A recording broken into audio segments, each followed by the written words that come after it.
Hello, hello. Shard boy. Hello. Okay. Uh yeah, I need like a whole bunch of vegetables that I can cycle through. That would make me Totally. happy. Um okay, so in the bottom of Zoom, do you see it says more? Does it say more down there somewhere? Yep.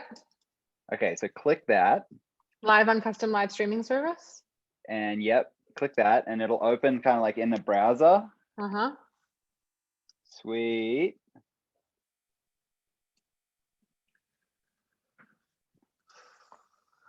It's like giving me a loading screen. Okay, done redirecting to live streaming page. And now we're heading to Twist.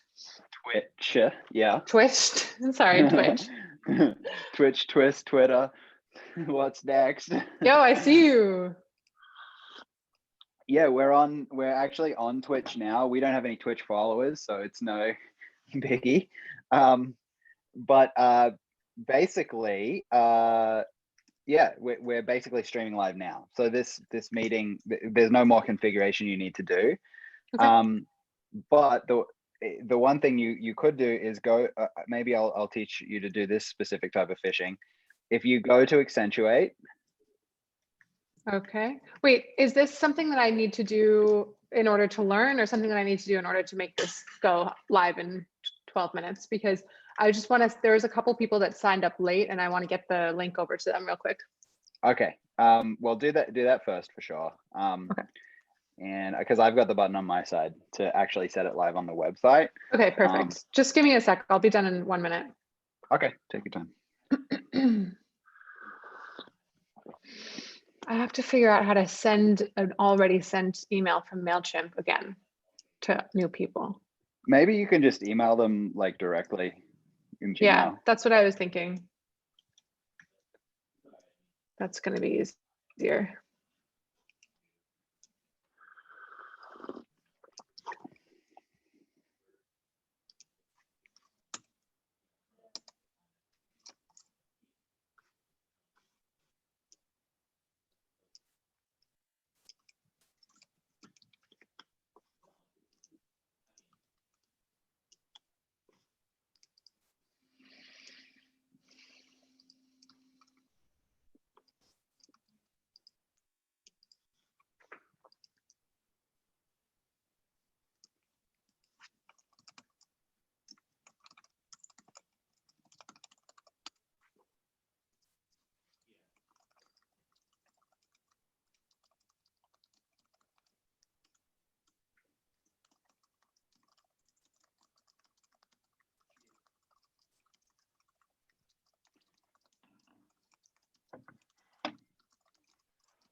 Okay, all done. Cool.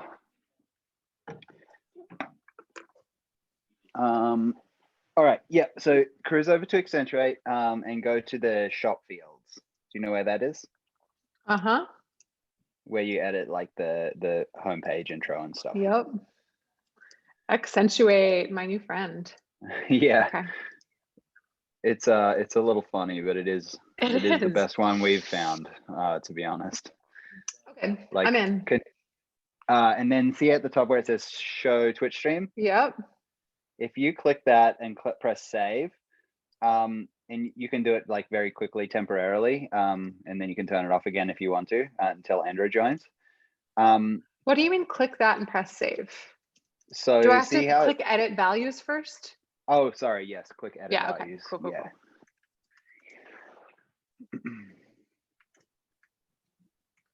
All right. Okay. Show Twitch stream. I see. Great. And then, yeah, when you hit save on the sidebar and then refresh the index homepage, you'll see the Twitch channel at the top. Oh, something's happening.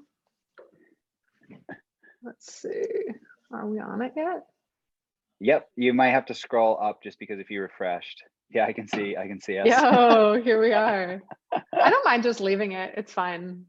Okay, cool. If anyone comes to the site, they'll just see our faces for the next 5 minutes. I hope they see your Swiss shard. Yeah. Wonderful. I was also thinking it could be funny to do something where we, you know, when we have planning sessions about what we should do next, to like stream those. Definitely. You know, like with a feature like this, we can do a lot of funny stuff. You know, like Wait, a lot of stuff. It's like a public square. You know, whatever happens in a public square can happen here. We should post this on social that we're doing this. Yeah, definitely. Definitely. When Andrew joins, I'm going to take a screen grab so that everyone knows that like the stream is just straight up live here.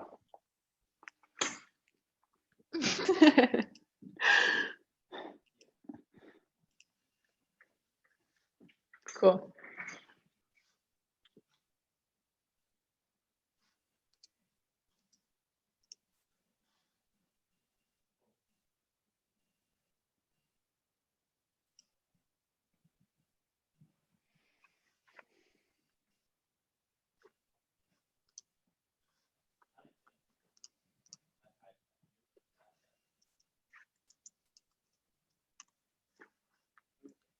I wonder if there's some way we can have like a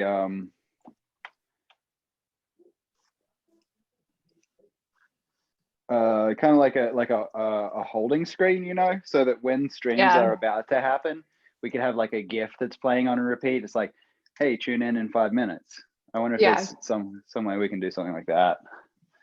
I bet if we just shared one of us shared our screen right now with a cover up, that would work. That'll be how you do it. And I wonder if we can play, I think you can play background music on Zoom. Yeah, Jacob always does that. How to play music over your live stream.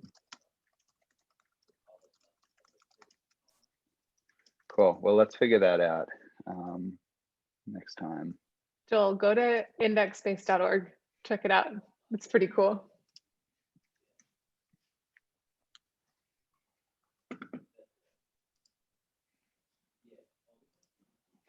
The other thing that's set up is, so Twitch is also set up to automatically record these streams. So they'll be archived on twitch.tv cool. as well. And we can actually kind of like trim the start, like this part of it, off of the stream so that it starts like when Andrew actually joins. This is the best part, dude. Yeah. Yeah, this is enthralling stuff, tech support. Obviously the homepage picks up on our sound too, right? Yep. Mm-hmm. The end users though start out in a muted state. Yeah. So that, you know, they have to kind of like hover over the video and turn the sound up, but they'll figure that out. Because we're on the Zoom, we don't want that because we'd be going crazy hearing our echo. Andrew's here. But if you, there's 7 people listening to the stream currently. Whoa, crazy. Yeah. Hi, 7 people. Hi, Andrew. Hey. Oh, hey, Andrew. Ellie. Wow, that's a lovely beard you have going there, Hugh. Yeah, it's I'm keeping it until I get the vax. It's kind of like a vax indicator. A vax beard. So like, yeah. The longer it gets, the longer I've gone, the longer I've been an anti-vaxxer. So. Oh, man, I love these virtual backgrounds. They're the best. So Andrew, we just figured out how to get the stream on the actual website, the IndexSpace actual website. Yeah, we've been trying to make the website like a town square when there's these types of talks happening. So I don't know how many people are going to join the actual Zoom, but we're also going to have people watching on the website. That's so cool. Yeah. Yeah, that's awesome. That's so Yeah. fun. What's been happening? Where are you? Are you in New York, or are you somewhere crazy? I'm in New York. I'm in a brand new apartment. Well, not brand new, but brand new for us. We just moved. We moved like 5 minutes down the road from our old apartment. Nice. But we have a giant dog now. We got like a Newfoundland puppy in like the fall. Wow. And he was like, so we got him in the fall and he was like 10 weeks old, and now he's 8 months and he's like 100 plus pounds. He's rather large. That's an enormous dog, right? Like that dog's going to be like, when it stands up, it's going to be taller than you. Yeah. Like Chuck. Yeah, he's big and getting Nice. bigger like by the second. So we kind of like, I don't know, we moved apartments. We got an apartment with a little yard. So that was really nice. But yeah, otherwise, That's yeah, the yard in Brooklyn. That's a hard, that's a nice feature. To get for sure. yeah, it was quite the feature and quite the get. It took some work, took a lot of scouring, like Street Easy and all that stuff for like months and months and months, but it all paid off. Yeah. And then it's weird because like I feel like then you get a place and you just have to like go really fast, Exactly. we were looking for apartments for a long time, and we finally found a spot, and it was like, okay, cool, like you got 5 days to figure out like how you're going to sublet your current place and like all this crazy stuff. So yeah. And then the worst thing, like I'd be curious to know your stance on this, but then I like immediately delete Street Easy, Zillow, all that stuff off my phone so that I don't get I don't want to know if anything comes up afterwards. It's like there's that. You don't want any buyer's remorse. Yeah, exactly. You're like, all right, I don't care what comes after this. We have what we have now. No more concerning ourselves with what else is possible. Yeah, I found my place on the listings project, and I stopped like checking their emails after like being obsessed with them for like months. Yeah. Well, I've been driving around. I put my skis in the back of a Silverado truck that I bought at the end of last year, and have been driving across country skiing at as many ski hills as I can. I'm currently in Oregon at Mount Bachelor. Good. And yeah, I don't know. I don't know if I want to come back, I will say I'm feeling like pretty excited about this kind of like fresh post-vax New York City summer park life energy. But yeah, I don't know. I'm taking it pretty slow. You guys, should we admit all of our waiting room people? Yeah, let them in. Oh, they haven't been listening to us drone on about opinion. All that stuff. Yep. Although if anyone's on the website, they have. Yeah, they've gotten a queue into our lives. All of our personal live updates. Always fun. Pre-banter. Whoa, we can see people. Hello. Mount Bachelor is pretty if you will say. Hell yes. Bend is cool. Yeah, Bend is cool. I'm liking it. Did you go out to Painted Rocks or whatever that park is that's nearby? I haven't yet. I've only been here about a week, so I've got some exploring to do. I'm told Also, that the apple blossoms are about to pop off. Oh, Apple shit. blossoms and skiing at the same time? Wow. Also, Hugh Breitenbush for some nudie, like hot tubs. Natural hot nudie tubs. Really good. Hell yeah. Hi, Olivia. Hello. I don't know how to change my background, and I don't need to. It's quite embarrassing. The background is like it's like a pub where I used to work, and I don't know how to change it. because I don't use Zoom very It's often. terrifying. And it's from a birthday thing, and I'm looking around, I don't know what to do. I like that. You mean that's not one of the pre-installed backgrounds? Strangely not. There's two gentlemen here playing pool. So for everyone who's just joined, we're currently here in the Zoom, but we're also all on indexspace.org on the homepage of the website, which we've configured to live broadcast everything that's going on here. So Olivia, everybody knows about your about your cool background. That's amazing. That's definitely in top 5. Yeah, I'm just gonna go with it now. I'm just gonna leave it. Yeah. Yeah. Hello, Andrew. Excited to hear your talk. Good to see you, Olivia. Me too. It's been a long time. So we'll give a couple more minutes while people filter in. But I've already got a bunch of people here. Cool.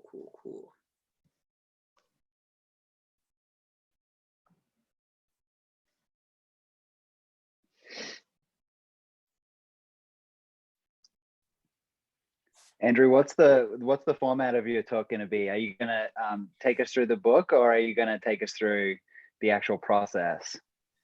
It's like a little bit of both. It's like I'm gonna like quickly summarize the project itself, and then talk about like the process around the book, and then I'm gonna like basically like walk through the book, like kind of like a little, I don't know, like a bunch of like pull out like the little stories from it and stuff like that. But it's all like scanned images of the book, so the whole presentation is basically just like scans of the book used as a way to talk about the book. Cool. When were you in Romania? It was in the fall of 2018. It was like September. And then after we did this project, my wife and I rented a car and we did like a 10-day road trip around Romania. We went and saw like Dracula's castle and like all sorts of wild stuff. It's a really beautiful, yeah, a lot of castles and really beautiful country, and really lovely people as well. Nice. What what food is Romania known for? Like, what's the thing you got to eat? It's like kind of, I mean, I guess it's like Eastern European food fare. I mean, there's a lot of like potatoes and meats and onions, and it's like kind of like simple, it's kind of like really simple, but like good. They do it very well because it's like simplistic, but also like done really, really well. So I had like, I feel like we had like one dish there that was just like, I think it was just like literally like steak and onions and like potatoes, but it was like done in such a way that it was like, wow, this is some of the better steak and onions that I've had. And is this before you started school? Yeah, this is like, I guess 6. Yeah, it's about like, 6 or 8 months prior to that. This was like pretty much at the end. This was like towards the end of like the HALRAF days. Right. And kind of like this project for a second after HALRAF ended was kind of like, oh, maybe I could try and be like an artist. But then I was like, I don't know. This is a lot of stuff that goes on in this world. Well, Andrew, let me tell the folks a little bit more about you, about your background, and then you can dive into your talk. Does that sound good? Yeah, that's great. Okay, cool. Well, first of all, thanks everyone for coming. This is actually our first Index event, and we're really, really lucky to have Andrew be our inaugural speaker. Index is a community space. Right now we are a virtual community space, but hopefully at some point in the near future, we will be a physical community space as well in our home city of New York. But it's cool that for now we can embrace this virtual moment by having people from all over tune in and join us today. So thank you. Andrew Herzog is an artist and designer. He's a partner and director at School, a full-service creative studio bringing thoughtful perspectives to conceptual, practical, and visual problems. In an effort to establish an accessible language for his work, he utilizes comprehensible and often recognizable materials, methodologies, and tools to create ephemeral opportunities to interface with the world we inhabit. His artworks have occupied museums, galleries, and city streets. He formerly co-founded the design studio Hallraff at New Ink, the New Museum's incubator program. Hallraff was known for creating honest and interesting interactive work for their clients and self-initiated projects. Prior to Hallraff, he led projects at the Google Creative Lab, dealing with AI, creative tools, and accessibility. Before all of that, he worked stretches at Sagmeister and Walsh and RGA. He's also a professor at the School of Visual Arts in New York. So without further ado, Andrew Herzog. Thanks, Ellie. That was lovely. All right, let me see. I will share my screen, or I'll just share a window because my screen is like a disaster. All right, everybody sees what I see? Cool. All right, so calling this talk How to Make Public Art, but with a huge asterisk that this is obviously an incomplete guide, but there's definitely some worthwhile insights in the next 30 minutes, hopefully. So obviously I'm gonna talk a lot about this book that I just finished. Well, I finished it a while ago, but it finally just got published. And the way the talk is kind of structured is I'm gonna talk a little bit about like the project for those unfamiliar with it, the installation itself. And then talk a bit about like the process around making a book and specifically making a book like this and kind of like why make a book and the ideology behind it. And then I'm gonna like kind of meander through the book, pulling out like some stories and things like that that I really enjoy and felt worth highlighting. So the first thing I wanted to do is my friend Santi, who runs a studio called Art Camp, made this really lovely video, and there's really great music in it from this band called Space People. And so I just wanted to start off, it's like 50 seconds long or something like that. Start off with that, and that gives you a little bit of like a taste of some of the stuff we're looking at, but it's very fun and high energy, and hopefully that gets us off on a good track. So here we go with that. Loading first.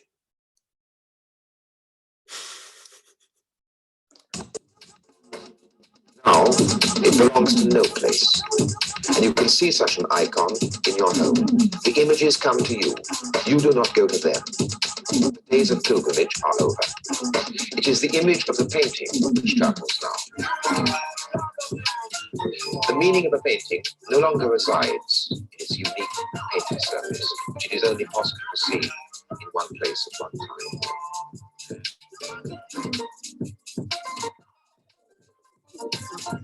It comes to you, this meaning, like the news of an event. It has become information of a sort. So the narration there is John Berger in his Ways of Seeing, BBC series that came out in the 70s that I'd highly recommend, but felt like kind of succinct to talk about this work many, many years later. So the book is about this project, and this project is essentially like this white line that is going around the museum here, which is a painted line that actually is a circle that kind of confines the entire museum. The whole line is nearly a kilometer long, so it's a little over half a mile. I made the line by walking without really any like predetermined, I mean, it's predetermined in the sense that like we're trying to walk in a circle, but there was no like markings or anything like that that were measured or anything prior to that. And I used this sort of like backpack sprayer for pesticides filled with paint that I made. And that was how we made it. The paint is all non-toxic. I'll talk about that a little bit more. It's made of chalk basically, so lime, and goes away when it rains. Throughout the process of making the work, there's a lot of interesting interjections by the local Romanian police. Even though we had permission to do it from the city of Bucharest, there's still a couple of moments where walking around with a giant sprayer on your back and painting a giant line on the street just seems obviously very strange. So there's a couple many run-ins that led to some kind of funny instances during this project making. But ultimately, you know, it came back to making this line around the museum. And from the street level, this is what it looks like. It's kind of like this strange white painted line that just keeps going. And this is in photographs that I took after the installation, after we introduced the installation in the morning. This is like later in the day. I kind of went around like watching people kind of looking at it and trying to figure out like what the hell had happened here. These people sitting on the bench looking at this line that kind of slowly meanders up these stairs over here. And I guess like it kind of brings up the question that most people have, which is like, well, what the hell is the point of this thing? Why paint this circle around a museum? Why do any of this stuff? And for me, I'm really interested in public works that share authorship with the viewer, that kind of ask for participation in a maybe non-intrusive way. And something like this offers that in my mind. I think like naturally, you know, like the human brain, when it sees something like this, tends to wonder like, where does the line go? Where does it connect? What does it make? And I think like that was kind of a bit of the idea with this work, was that walking on the street using white paint, I mean, we're kind of familiar with this vernacular of like street lines and things like that. So to borrow a little bit of that aesthetic and then create this moment where somebody might, you know, kind of run across this line and wonder to themselves like, well, where does this thing go? Or what does it form? Or what is the shape of it?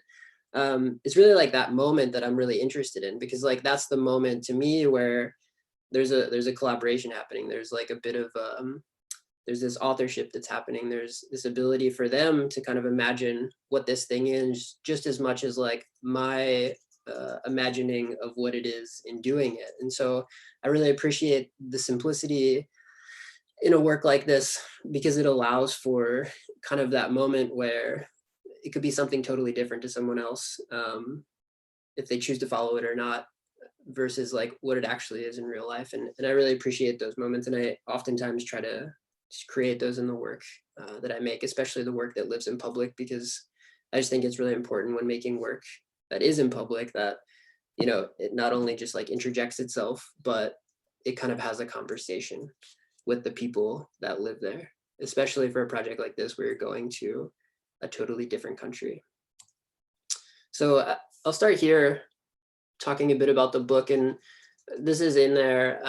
This was written like a couple of days after the installation was complete, as on the flight back from Romania. And I start here because like this is basically where the book started. I kind of had my laptop on the plane and just started jotting down like, well, now that this is over, you know, there's like a lot of build up to it. Now that it's over, I was really interested in like, well, what is it? Is it just done? You know, never really think about it again. There's just these photographs that exist. And going into it, I hadn't really done a work of this scale before. And so I had been kind of researching like anything that I could find to try and learn more about the process of making work like this. And I really couldn't find very much. And so I had this thought like, well, why not use this work as a documentation piece of like kind of writing a bit of a book that goes through the process of it and kind of shed some light on what that's like. And that's basically like what became of this book. And as that idea grew, it became even more of like, well, maybe it's not just one book, like maybe it's a lot of books. Like maybe as I continue to do these projects, like I can document them and then write about them in a way that, you know, kind of makes sense or helps people kind of understand like what goes beyond this thing. I mean, oftentimes with works, especially artworks, we just kind of see like this finished process. And I think that that's obviously really nice, because finished processes or the finished project is oftentimes what we're there for. But the story behind it, I think, gives so much context and allows people to kind of form such a stronger relationship with the work. And so it kind of became this project of just from documenting one work to trying to create like a framework that I could document basically any work that I was doing.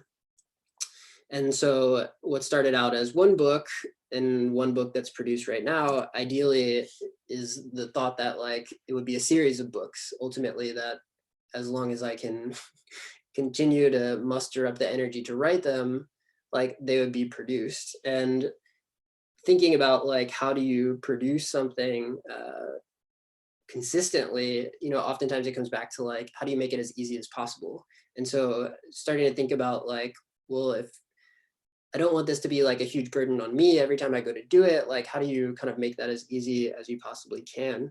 And so I spent a lot of time in the beginning of writing this book thinking about like the structure of what goes into making works like this, like what goes into making anything really. And how could you kind of create a formula of that you could fill in. You kind of create these like containers that ultimately with new works, you could continue to fill in as the process continues. And so after like a lot of iterations and kind of thinking about like ways that we go about making work, I came down to like this, basically this core, these core buckets or these core containers. And all the while I was doing that, I was kind of measuring it against like these other projects that I had going on. So I would kind of like create a formula and then check back on like another project and go like, okay, like it works for this project, but does it work for this project? And always kind of cross-referencing and thinking about whether or not it would be able to continue to evolve and expand. And essentially what it comes down to in my mind, or at least like the way that I've formalized these books, is there's this bucket of framing ideas, which for me is like ideas that came before the work that's documented in the book. It's like the things that kind of made it happen. It's like without these ideas or without these works or thoughts that existed, this work wouldn't exist. There's affordances, which are like things that you might have as an individual access to. It's like things that maybe you, I don't know, have a really large backyard, or maybe you have a really big studio, or maybe you just have like a lot of time on your hands, or I don't know, maybe you have for some reason all sorts of stones that you have access to, or whatever that might be. It's like this thought that like with work comes the access to things, and thinking about like how do you utilize the things that we have, and kind of noting what those things can be. And then there's kind of process, which is obviously a really large one, but usually consists of this idea of like problems that exist within the process, and like things that you kind of need to figure out, like things that stand in the way of making something happen. And then with this project, there was like the proposal, and then other people and things that went into it. And then ultimately there's like the realization. So like the day that it comes together, the kind of building of it, the people that are involved in that, the process that's involved in that. And those are kind of like, along with like references, and then there's an index that has all the images and captions, which I'll get into in a little bit, but those are kind of like the core 4 elements, is like framing ideas, affordances, process, and realization. And so that I just kind of like wanted to jump into like some of these, and I'll kind of pull out some of these instances in the book that maybe contextualize these a little bit more. So these are all just like pieces that are scanned from the book itself. And for every like section that starts, there's kind of like this little definition that I've written. So like for framing ideas, I'm saying like framing ideas are concepts that lead to work, visible within the work to a varying degree. Framing ideas often come from works that preceded this project at hand. They accumulate as the artist's body of work grows. So framing ideas for me are like maybe things that go back years and years and years. Maybe they're like things that just happened. They could be related works. They could just be conversations or things that have happened. And so this section has a couple of older works, and it has a couple of just like things that were kind of floating around at the time that this project came together. And one of the big things for a lot of my work is this idea of like walking as drawing, which started in like 2017. Initially, I was kind of like using a drone to document walking through video, and then compositing images together that, you know, kind of show like what the lines were that had been walked. So that was obviously like a really big one for this project, this idea of like walking as a form of drawing. I've made a lot of works over the years that kind of exist in that space, and oddly enough, kind of walked in a lot of circles, both metaphorically and literally with those works. But they kind of look something like this. And so I talk a bit about that in there and kind of explaining like where those works came from and why those works started to begin with, because they play such a large role in this work. And then the other one is this project that I did with my brother-in-law at my in-laws farm in Pennsylvania, which was this idea. My brother-in-law is an aerospace engineer. And so he kind of had this idea of like, thinking about trying to like paint something on the ground that you could view from space, which is, I think, like a rather novel idea, but it was more of an experiment really, that kind of involved weather balloons and involved like materials and thinking about like, how do you make something that big to begin with? Like paint isn't exactly an option for that, but I think maybe it was the beginning of kind of like these ideas of really, really large work. And I used this photo specifically in the book because at the time when I was doing that work, there's kind of this moment when we were creating like the drawing that we were trying to photograph, where the reality of like seeing something so big that you can't see all of, and having to kind of understand or like imagine again, like what is, where it's going, or kind of like whether or not it's actually coming together in the way that you expect it to, had sort of like a profound effect. It was kind of like, well, it was a really interesting experience, you know, in the midst of trying to make this other thing, there was like a thought there that was like, maybe there's something more to this, you know, maybe there's something that kind of got socked away and ultimately came back when I was working on this project. So, and I include this again, kind of including this photo as a really literal point of that. And I think like seeing this photo in reference to the circular curve work is also like pretty obvious in my mind that like these things are connected and exist. And then jumping into the next section, which is affordances. So talking about affordances, I say affordances are the things that you have access to. Everyone has varying levels of affordances. Affordances can come in the form of money, people, access to space, skills, materials, etc. Not all affordances are directly related to art. It's up to the artist to see and leverage the affordances they have at their disposal, no matter how big or small that list may be. Scarcity breeds creativity. So one of the probably biggest affordances in this project is a very good friend of mine, Ramona, who is from Romania and ultimately was kind of the catalyst for this work even being able to be made. It was kind of my relationship with her that made that possible. So in this section, I cover Ramona, I cover Google Maps, I cover the farm, I cover my studio. So kind of jumping into talking a bit about Ramona, there's like this thought that like friends are super important. Like the people that you know and the people that follow your work and the people that you care about and care about you are kind of the biggest pieces in making things. And that is like, I don't know, maybe the most obvious thing, but wanted to talk about that quite a bit in this. And so I talk a bit about my relationship with Ramona and how the fact that like she had seen the work that I was doing with like the walking lines, and it was because of her that this opportunity became possible. You know, her seeing that and going like, oh, I think, you know, you would be, there's something that's going on in Romania, and I think some of the things that you're doing are really interesting and potentially could have a really nice space there. So without her, this work doesn't exist. And so that becomes an affordance, right? It's like without having access to that, this thing doesn't exist at all. And I think like what's interesting is thinking about, again, like with affordances, it's like, what are the things, I don't know, maybe that you don't even think of right now, but are actually like very, very valuable, you know, are things, maybe they're people again, maybe they're literal things, but ultimately it's like those that make this work possible. And I think that, you know, that's really important. There's like smaller things like Google Maps, which when you're making a project that's sort of halfway around the world, Google Maps and Street View become incredibly important and always have in the process and the work that I do when it comes to making public things that are not in the city that I'm in, or maybe that I'm only able to visit a couple of times before I go to make the work there. And so utilizing tools like this are really important. And again, it's probably like something that, I don't know, we don't really think of as like, oh, this is a affordance. Like this is something that I'm super lucky to have access to. But at the end of the day, it's like, again, without something like this, a project like this probably looks a lot different. It's probably a lot more expensive to produce ultimately, and maybe doesn't even exist at all.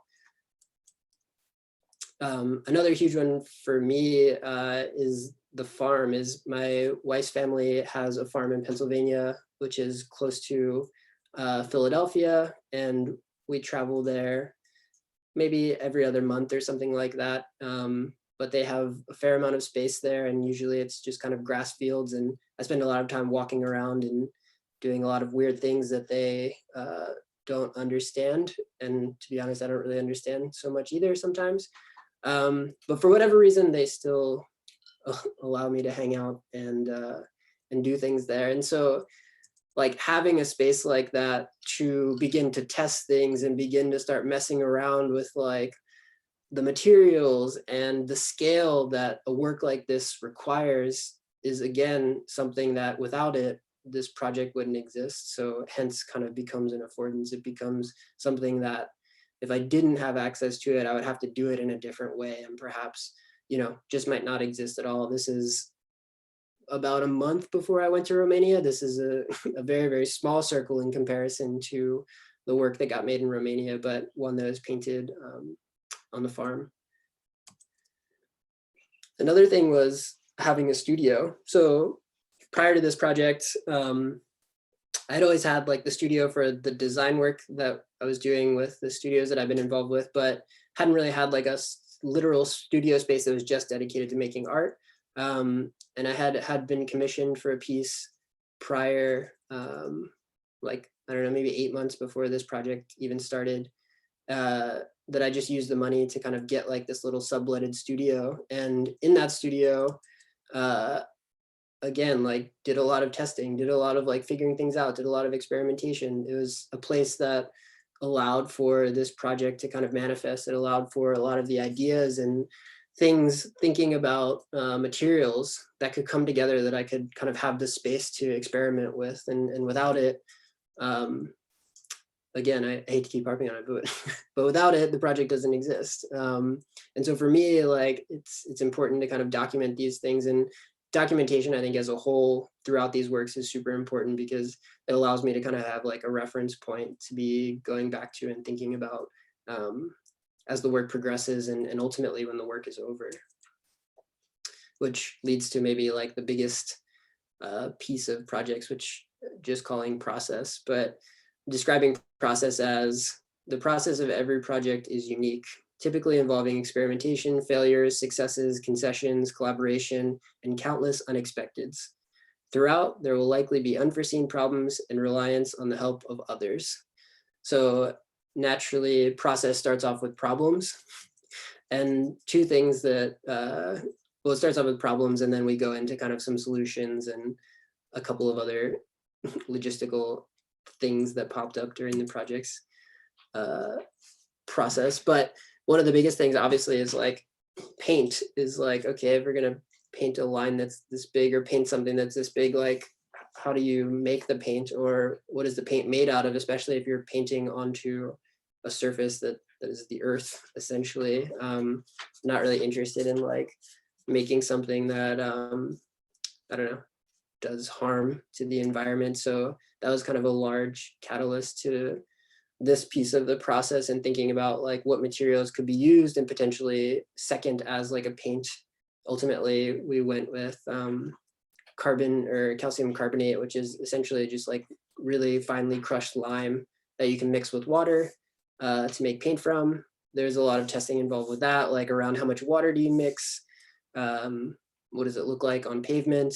There's a couple stories in here about how there was construction going on around my apartment where they were ripping up the street. And at night, I would go and try to grab as many pieces of the asphalt as I could carry back to my apartment, and then ultimately to the studio so that I could test out the paint on to see if it actually worked on real pavement. So there was one point where we just had a bunch of rocks in our apartment, and I still have them in my studio to this day because I just think aesthetically they're nice, but also it's just a reminder of like these funny things that you use as materials from time to time. And the other piece of the problem is, okay, if we know what the paint is, then like, how do we paint it? And how much paint do you need? Which goes into this search for the brush, essentially, and kind of explored everything from like a mop and a bucket to what became the used tactic, which was like this idea of like a sprayer, backpack sprayer that has a little battery on it that you could spray lines like this. There's these guys right here. There's the hand pump model and the electric model. Tried them both. Didn't have enough arm strength to hand pump for an entire half mile. But you end up with a lot of days that kind of look like this at the end of the day, and trying to figure out like which of these lines is best. All of these lines are different paint ratios or different mixtures. So I talk a bit about that sort of stuff and thinking about how that works. And then there's like the proposal process. So writing a proposal, like what does it mean to write a public art proposal? Like what does that really look like? What is the information that you include? What do you not include? This is by no means like the definitive guide to that, but it was kind of a piece of it, obviously, and something that, again, like in doing the project, I was really interested in finding references for, but couldn't really find them. So it seemed important to keep that one in here as well. Floriana, who is ultimately the producer of the project, another person, so like Ramona, someone that without their existence, this project wouldn't have happened. She's a producer for the project at the museum, and ultimately, with Floriana's help, we managed to get this letter from the city that said there was something going on. They were not really excited about giving it an okay because of the crossing of city streets and things like that. But that's kind of like a whole larger story that exists in the book. But one that was really interesting and kind of came down to like, what does it mean to make public art or not make public art, or be kind of like censored when you're trying to make public art. But it was a very interesting story nonetheless. And there's Floriana explaining to the police officers in Romanian that it's all good. We have permission, just read this letter. And basically as she was handing them the letter, she's like waving to me to just keep going. She's like, just get as far as you can. We'll just see how much we can actually get done before, if we get stopped or if we get arrested. So without her, yeah, this project is literally non-existent. And then lastly comes like bringing the tools to a place halfway across the world, which tools meaning this backpack sprayer that ultimately I had to take with me onto the plane as I went to Romania, because we figured out we were using it so late in the process that there wasn't really an opportunity to ship it.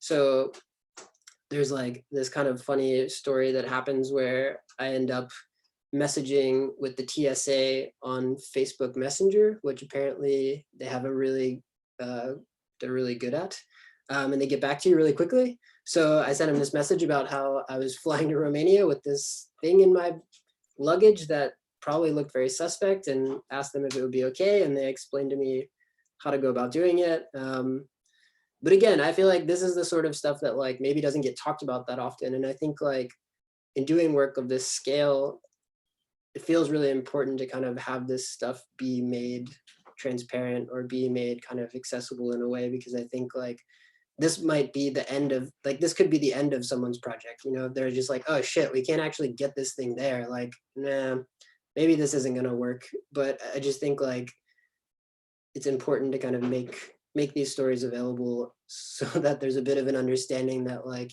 even if you have to pack a pesticide sprayer in a piece of luggage and bring it with you onto a plane, where there's a will, there's a way, ultimately.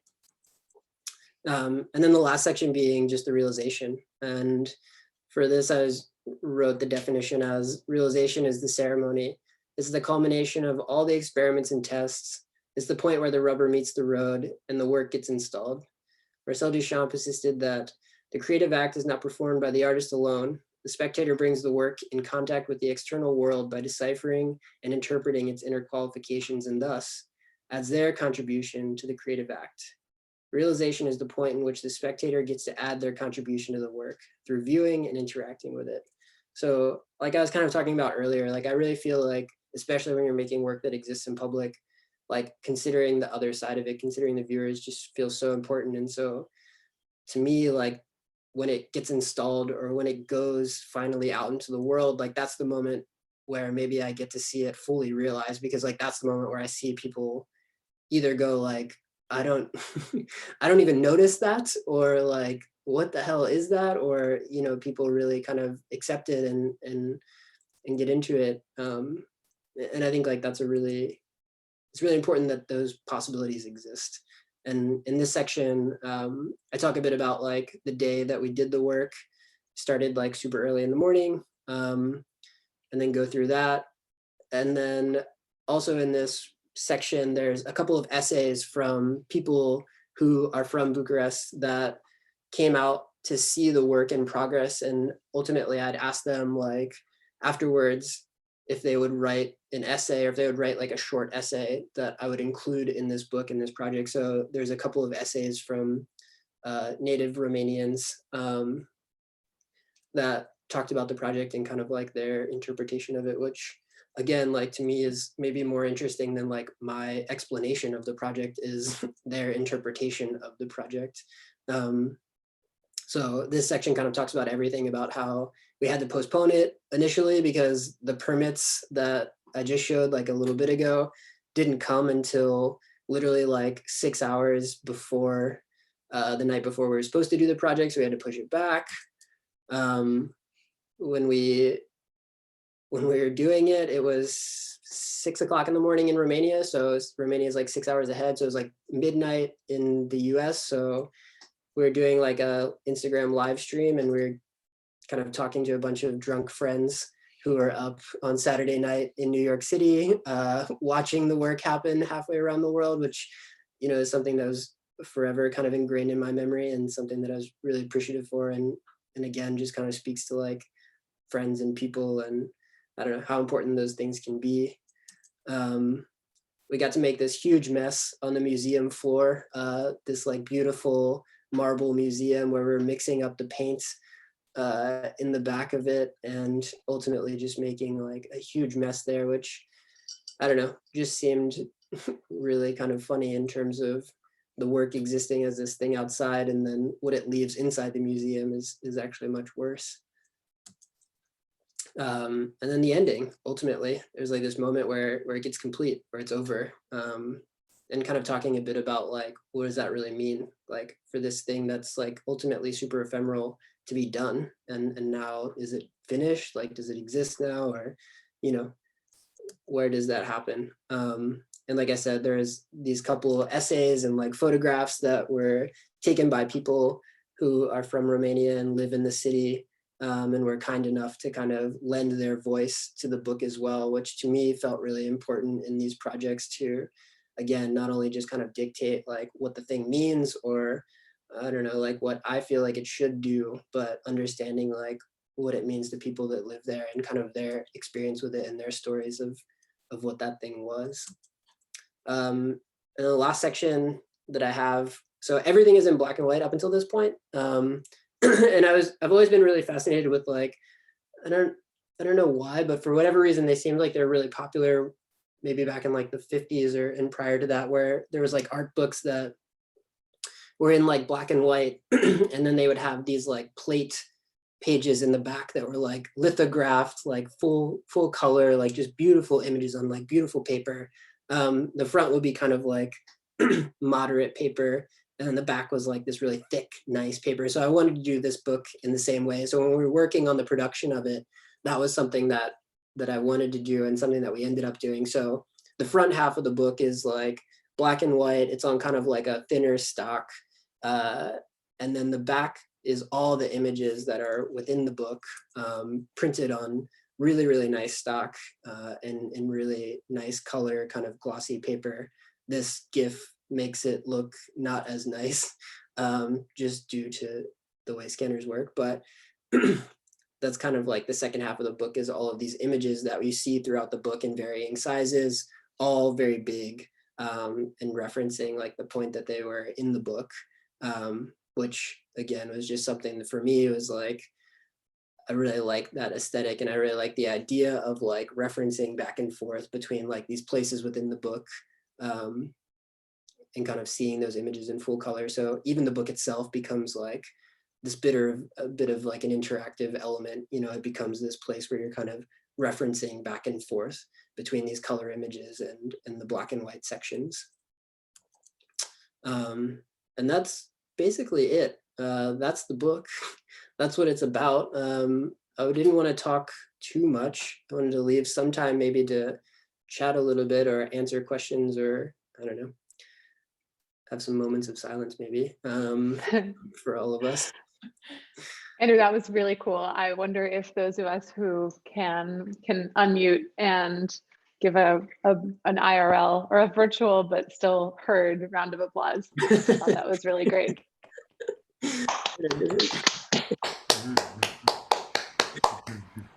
Thank you.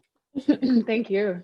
So we've got some time for questions and answers. I am going to not be able to moderate because I'm in the same room with somebody who's about to get onto a call. I'm sure we can all relate.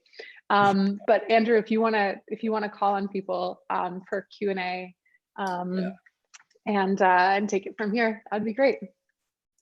Yeah, definitely. Where do I see chat? Maybe there's some questions in here.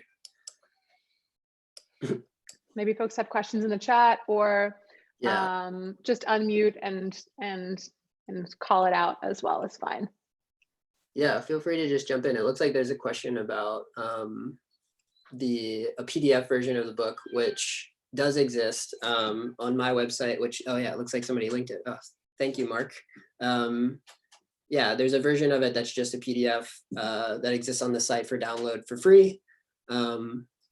So if you're not interested in having more physical things take up space in your life, which I feel like maybe we can all also relate to, the book exists in that way as well. Although I will say that the physical thing is really nice, but it's available. And where can people buy the physical thing? That's a great question, Ellie. I have a slide for that. yours-and-ours.press is the publisher of the book, and have it on there. So if you are interested in purchasing, hop over there and grab one. What else? Is Matt? Oh, hey, Matt. How's it going? Said the airport also gave you some troubles, right? The airport, other than like the TSA interaction, the airport was actually surprisingly not many troubles at all, which I don't know if that makes me feel much better about traveling or not, but it's pretty chill. Somebody asks, Karina asks, curious how long did the circle last? I think it rained like 5 days later, and the rain pretty much like knocks it out. There's like some remnants of it. We went back through the city, so kind of went on like a road trip through Romania after the work was done, and then came back about 10 days later, and it was still there, kind of faint, but probably was completely gone within a couple of weeks after it was initially created. Let's see, Leslie asks, have you looked into ways to make books with the public? Any thoughts on documentation as a poetic work? That's a really good question. I mean, I haven't really done any sort of like participatory book projects, but that's a really interesting idea. And I think like, yeah, in terms of like documentation as poetic work, I think it can be. I mean, I think like anything can be poetic to a certain extent. I guess like from my perspective, like I kind of view documentation as like sort of a functional element to the work to a certain extent. Like I kind of think of it as like this thing that you're doing as a way of like, I don't know, proving out like this thing existed. There was a point in time where this line was here. There's a point in time where like, I don't know, this rock was there, like whatever it may be for me. And it kind of ends up being the way that I use it. Although I think like documentation there's like definitely an aesthetic to it. Like I think a lot about like the early like land artists, like 60s and 70s land artists who are using documentation as the work itself. And I think like that there's an aesthetic to that is really beautiful, and you might even say poetic. So yeah, I think that absolutely, like documentation is beautiful and can be extremely poetic, I think. Jonathan, oh hey John, nice to see you in the chat. Thoughts on differences between making public art versus without approval?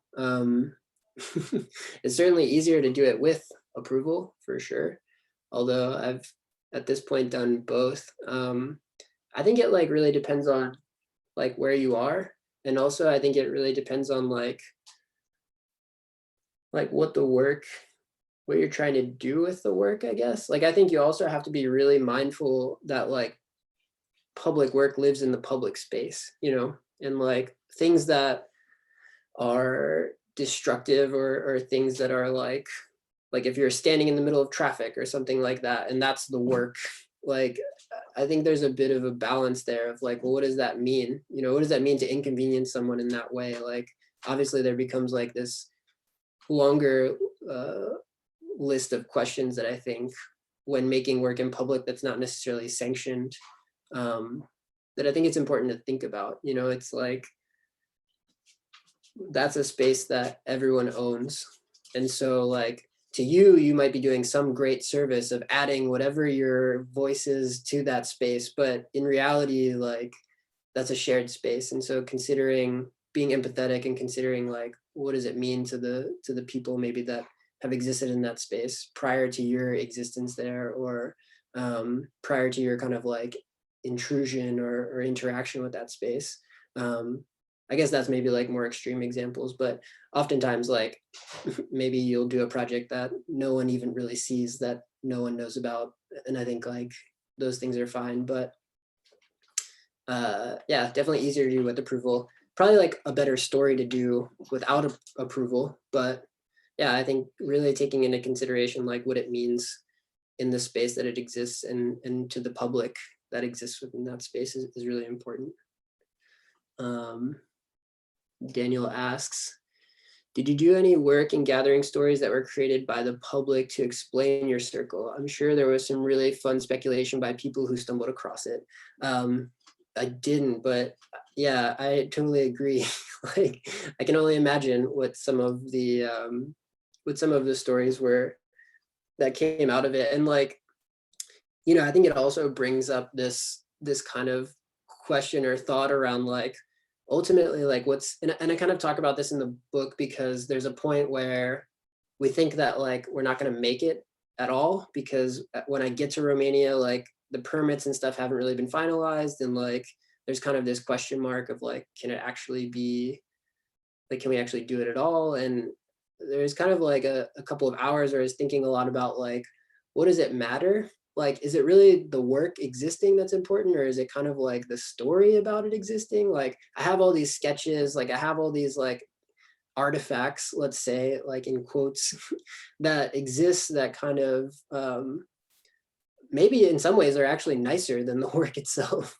And so like, if the work doesn't literally get made, does it matter? And like, maybe on the other side of that, like when the work does get made, like the stories that people share about it, or like the rumor of the work, is that like maybe more valuable than the work itself, you know, because it's like people tend to kind of create their own and start to add on to it or start to embellish it in ways that like is really interesting in my mind, and maybe again, like maybe even nicer or maybe more important than the work itself. Would you have done it if you had not obtained permission? Karina, are you referring to the like done the project altogether, or talk to people about it? You can unmute if you want and jump in. The physical circle. Yeah, that was a good, I mean, there is a big moment where that was a big question. I I think we probably thought like we would at least try to start it, and then like if somebody stops us, then that would just be the end of it, you know, that would be the end of the work there. But luckily that didn't happen. And so we were able to do it. Olivia, or no, one other question. Does graffiti also qualify as public art? If not, what do you think differentiates the two of them? I mean, I think that's a really good question. I think, I mean, I don't know. To me, I guess graffiti does qualify as public art because, I mean, it is an artistic kind of pursuit, or it is something that like people are expressing something, which I don't know. I mean, it kind of gets to like, what do you define as art? But I think like it's a communication that's happening, regardless of like maybe whether or not someone thinks that aesthetic is nice or not.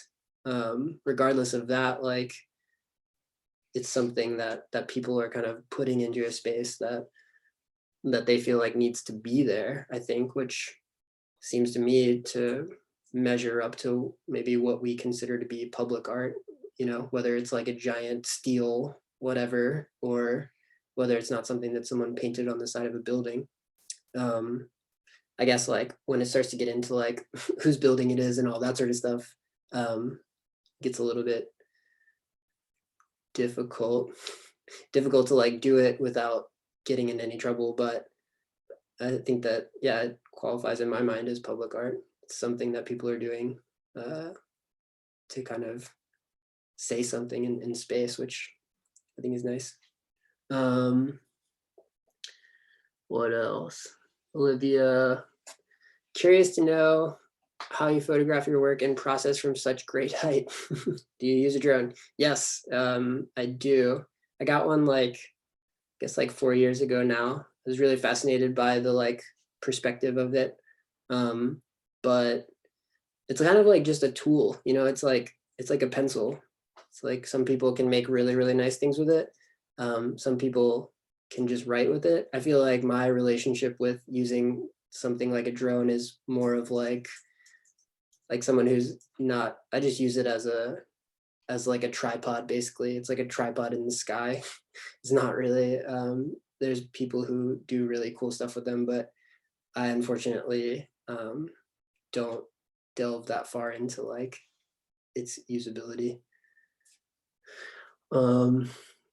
What changes in your approach to making artwork for public consumption versus artwork for the gallery? This is a really good question. And I think like, in my mind, like the work always should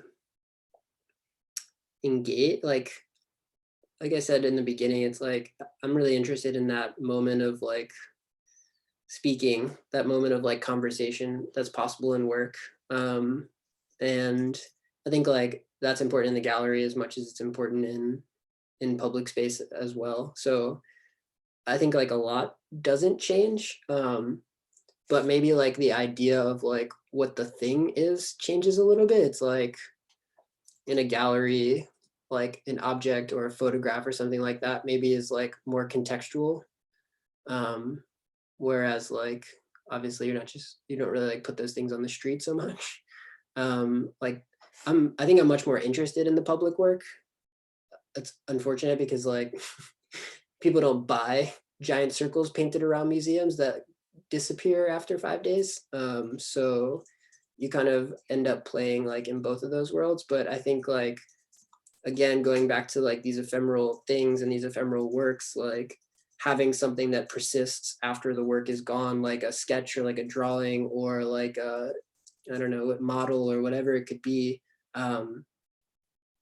maybe are not like what you might traditionally think of as like just an artwork, but I think kind of like start to cross over into that space because of what the reason why they exist, which I think can be just as important as like the public work itself. Mark, another one, Mark's asking, I wonder at what point along this circle did the explanation, i.e. wall text, come in, if at all? So we didn't have the wall text available outside the museum, which was kind of like an interesting decision, but one that, I don't know, I felt like it would be nice, but also I kind of like the fact that it just sits as kind of like this ambiguous piece of the environment as well. It's something that, I don't know, it doesn't really, it could be nothing. Just like hills or just like roads or just like sidewalks, you know, they're just nothing unless there's something, which I thought was really interesting. And then like last two, do you think the way a public art piece was executed have any effect on the perception of the art piece in the public sphere? I guess like, is that maybe a question of like the way that we did it, or like the medium that it was made out of? If somebody wants to jump in, contextualize that a little bit.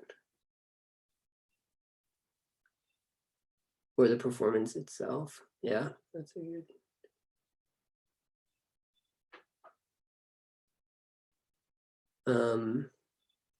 I mean, I think that for the most part, people probably didn't know that it was installed or anything like that. I think there's like people that knew about it and people that didn't really know about it. But again, you know, I think like my interest is not really in the performance of it. It's more in like its place within the environment that it exists within, and like people kind of contextualizing it. The idea of it being a public secret kind of is be nice. Yeah, I agree. I think that like that part is kind of important maybe in the work. Its ability maybe to like have us thinking about the fact that, yeah, all these things exist. We don't really question maybe like where they come from again. Like we don't question like, why are these trees here? Why is this grass here? Why is this sidewalk here? And in the same way, I think like its existence kind of elicits the same, like either you can choose to ask the question and follow it where it goes, or you can just kind of allow it to exist. One more.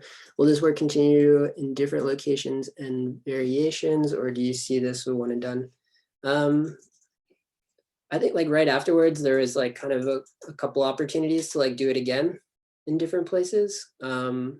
But it felt like, I don't know, that felt kind of strange in some ways. I think like really like the reason why it exists, and maybe could exist again, would have to be very specific. Like that work to me is like very specific about the place that it happened and about that time. And I think like to do it again just as like the thing, I don't know, to me it feels like I don't know, not cheapens the work, but it just is like, I just have to really think about where it would happen and why it would exist there, in order to really do it again. Because otherwise, like some of the conversations that I had after this was done the first time just weren't very compelling to me, and didn't feel like very compelling places to do the work in general. So maybe sometime it'll exist again. It was a fun thing to do, and I have fond memories of it. But for now, I think it'll just exist in a book and in my mind and in some videos and things like that. You differently if it was What's that?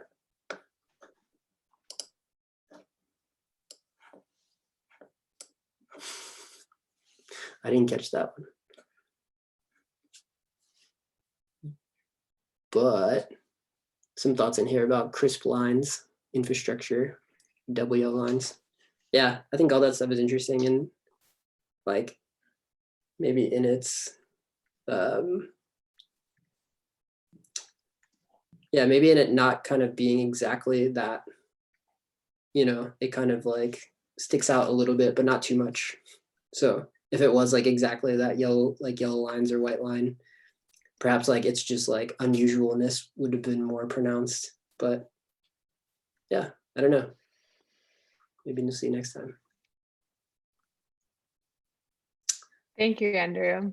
Yeah, of course. I feel like we could keep on going, but you know, maybe this is a conversation to like just keep perpetually having periodically in this space. Yeah, for sure. But yeah, thank you so much for telling us all about these things. Thank you to everyone who joined for such a lively discourse afterward as well, and for giving us some of your time. Yeah, if anybody wants to unmute and say goodbye or write in the chat, thanks a lot. See everyone. Like you're getting a lot of love notes. Coming. See you all some other time. Bye-bye. Thank you. See you, Olivia. Keep the Bye. background forever. All